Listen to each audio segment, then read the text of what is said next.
You come over here with the mentality that what's gotten you into the job isn't having a Harvard degree or going to an Ivy League school or somehow getting in through the back door to one of these organisations. It's because you have worked hard and you feel like you've got one opportunity out of a million.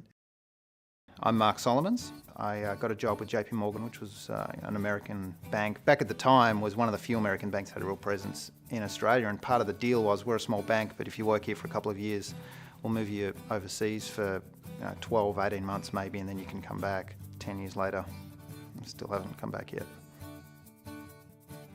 Being an Australian gives you an identity, and it gives you, I think, a grounding, a broad grounding as to where you fit in the broader world. Growing up in Australia, you don't think, gosh, I'm not at the top of the pyramid. There's a long way up, and maybe one day I'll try and climb it. And I probably can, because I'm pretty confident, but who knows? And I think that philosophically maybe is the way you sort of, at least the way I think about it. If you work hard and you have the right attitude, people will trust you and will give you more opportunity, and those that continue to work hard find success, and the success sort of feeds on itself. Probably being Australian helps because people just like Australians. I think one area that I think a lot of Australians have trouble with is just, we grew up being a little cynical, and Americans, it's a big generalisation here, but the way they interpret cynicism isn't the same way we very casually sort of float out cynical comments. When you're delivering a joke, first thing you've got to do is, are people actually going to understand what I'm going to say, let alone understand the humour? And so and I think, okay, cracking a joke will kind of break the ice. 50-50, 50-50 on that.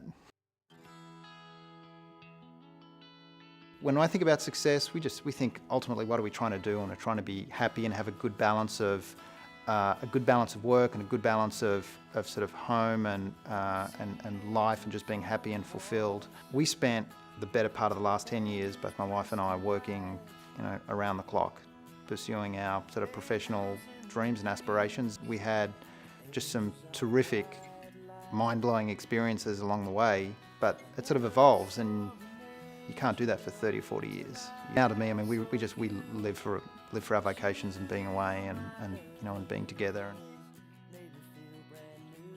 3 words, that's a tough question, and they're not my 3 words. Home, beaches, and family.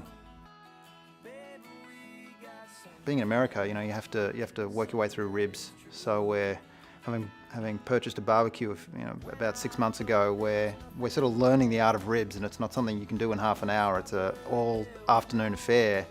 If we had a TV with a cricket on all afternoon, it'd actually make it a lot easier to sort of chew through it. You may have a beer or two through the few hours that the meat's cooking. Trying to replicate that is that's one of my ambitions that's come out of living in the States. Hi, I'm Mark Solomons from Down Under, on top. Excellent. You're selling toothpaste in no time. Well, look at the big pearly ones, like Luna Park in there. Absolutely.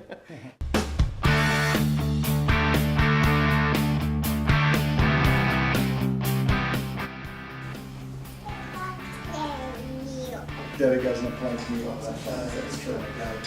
But now Daddy comes back to San Francisco.